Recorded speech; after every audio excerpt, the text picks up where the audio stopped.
Hii ni taarifa mpya juu ya Israeli kummaliza kiongozi mkuu wa Iran.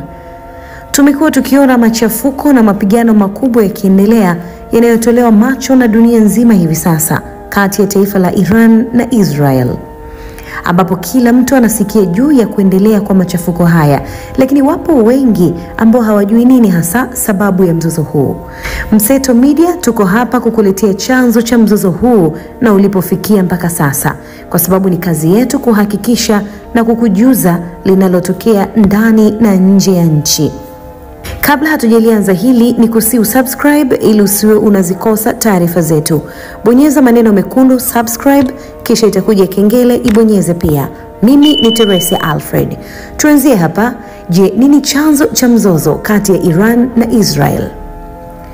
Inatajwa kuwa ni itikadi ya kidini na kisiasa, ambapo Iran ni taifa la Kiislamu la Kishia lenye sera kali za kidini linaloongozwa na kiongozi mkuu wa Kiislamu Ayatollah. Israeli ni taifa la Kiyahudi linaloongozwa na mfumo wa kidemokrasia wa Kizayuni, yani Zionism.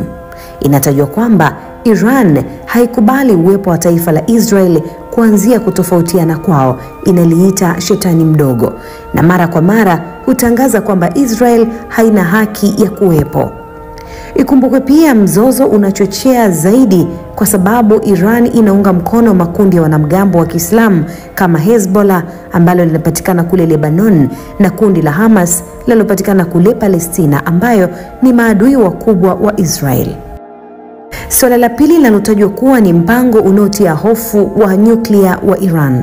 Israel ina wasiwasi mkubwa kuhusu mpango wa nyuklia wa Iran, ikihofia kuwa Iran inatengeneza bomu hatari la nyuklia katika njia za usiri, huku Iran ikisisitiza kuwa nyuklia yake ni ya kirai, yaani amani, lakini Israeli na mataifa ya Magharibi hawaamini hayo. Israel iliwahi fanya mashambulizi ya siri ya kimtandao kama Stuxnet na hata inadaiwa kuua wanasayansi wa nyuklia wa Iran. Swala la tatu linatajwa ni mpambano wa wakala, yani proxy war. Iran ina mitandao ya vikundi hatari vya kijeshi katika Mashariki ya Kati kama vile Hezbollah na Hamas, Houthi kule Yemen, wanamgambo wa Syria na Iraq, vikundi ambavyo vinatajwa ni maadui wa Israel. Israel mara kwa mara hushambulia maeneo ya Iran na washirika wake ndani ya Syria na Lebanon ili kuzuia kuimarika kwa silaha dhidi ya Israel. Lakini sababu ya nne ni uungwaji mkono wa Hamas na Hezbollah. Iran ni mfadhili mkuu wa Hamas, kundi linalopigania ukombozi wa Palestina kwa kutumia silaha dhidi ya Israel. Israel huona Hamas kama kundi la kigaidi na hivyo kuingilia kati kijeshi, jambo linaloongeza chuki kati yao. Sasa mapigano yamefikia wapi? Kupata moja kwa moja picha za mapigano na mashambulizi ndani ya Israeli ni ngumu, na hii ni baada ya mamlaka nchini humo kutoa katazo kwa raia na vyombo vya habari kusambaza maeneo walioshambuliwa ili kutompa nafasi Iran kujua matokeo ya mashambulizi yake. Lakini pia imeripotiwa nako upande wa Iran wameweka zuio la picha kupigwa, hivyo ni kama watu wanaopigana gizani. Hivi majuzi Iran ilishambulia Israeli kwa makombora makubwa zaidi ya masafa marefu, na hii ni baada ya kushindwa kuifikia Israeli vizuri kwa makombora ya kati kutokana na Israeli kuwa na vifaa vya kuyaharibu kabla hayajafikia taifa hilo. Baada ya Iran kuishambulia Israeli juzi, jana Israeli ikatangaza imelikamata anga la Iran tayari na inawataka wananchi wa maeneo ya kimkakati kuondoka upesi, kwani inaanza kujibu mapigo. Baada ya saa chache, msemaji wa Kiarabu wa jeshi la Israeli Avichai Adrae aliposti kwenye mtandao wa X clips za video za satellite akionyesha jinsi walivyokamata anga la Iran na jinsi wanavyovishambulia vifaa vya Iran kabla havijatumwa Israel. Nikitafsiri, Adrae aliandika, jeshi la anga la Israeli limeharibu ndege mbili za kivita aina ya F-14 katika uwanja wa ndege mjini Tehran ambazo zilikuwa zimepangwa kukabiliana na mashambulizi ya Israel. Pia tumeshambulia kundi lililokuwa linajiandaa kurusha drones kuelekea Israel. Tumefanikiwa kuzuia kabla hazijapaa. Huu ni ujumbe wa kimkakati kuonyesha uwezo wa Israel kufuatilia na kushambulia ndani kabisa ya ardhi ya Iran.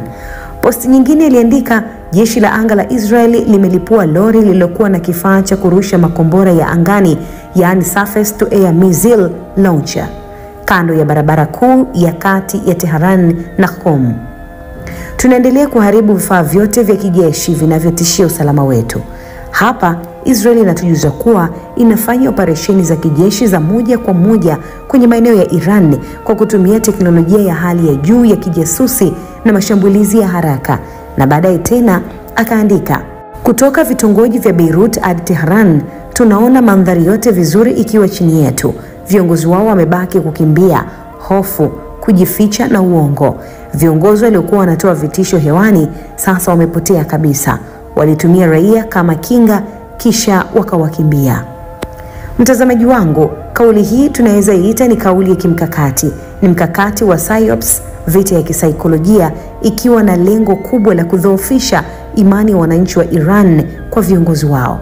Na ndio maana wanasema vita ni akili, inapiganwa kimbinu, kisilaha, kimatamshi mazito pia. Sasa kilichokuja kuishtua zaidi dunia na kuipa off Iran ni juu ya kauli ya kiongozi wa kiserikali wa Israel juu ya ule mpango wake wa kummaliza kiongozi wa Iran. Waziri Mkuu wa Israel Benjamin Netanyahu ametoa kauli tata. Netanyahu alisema, kumuua kiongozi mkuu wa Iran Ayatollah Khamenei hakutaleta mzozo mpya, bali kutamaliza kabisa mzozo huo. Hatutapata amani kwa kuwa waoga mbele ya uovu huu wa nyuklia. Alimaliza kwa kusema wanasayansi wa nyuklia wa Iran ni kama majeshi ya nyuklia ya Hitler, yaani watu hatari na wanaweza hata kuimaliza dunia na wao wakiwemo. Hivyo kwake ni bora kumaliza hao wakubwa ili kulinda amani. Hii ni kauli nzito ambayo inaashiria kuwa Israel ipo tayari kuchukua hatua kubwa sana kijeshi, hata kama ni kumlenga kiongozi mkuu wa Iran moja kwa moja. Kiongozi ambaye kwa sasa sio rahisi kuonekana kwake. Mtazamaji wangu, tunaona wazi kuwa Israel iko katika mzunguko wa mashambulizi ya kijasusi na kijeshi dhidi ya Iran. Je, kauli ya Netanyahu kuhusu kumuondoa Khamenei ni kama kupulizia moto vita vinavyochemka au kuvipoza? Je, dunia ipo tayari kwa hii hatua? Tuachie maoni yako hapa chini, sisi tutasoma. Mimi ni Teresia Alfred na hii ni Mseto Media. Sikudanganye mtu, siri ya biashara ni matangazo. Ungejisikiaje kama biashara yako ingetangazwa hapa na sisi na maelfu ya watazamaji wetu wakaifahamu na kukusapoti? Hujachelewa bado, tupigie kwa namba unazoziona hapo juu ama tuandikie email msetomediatz@gmail.com tukutangazie biashara yako kwa matokeo chanya. Hakikisha umesubscribe, comment, like na kushare. Mseto Media, we connect everywhere.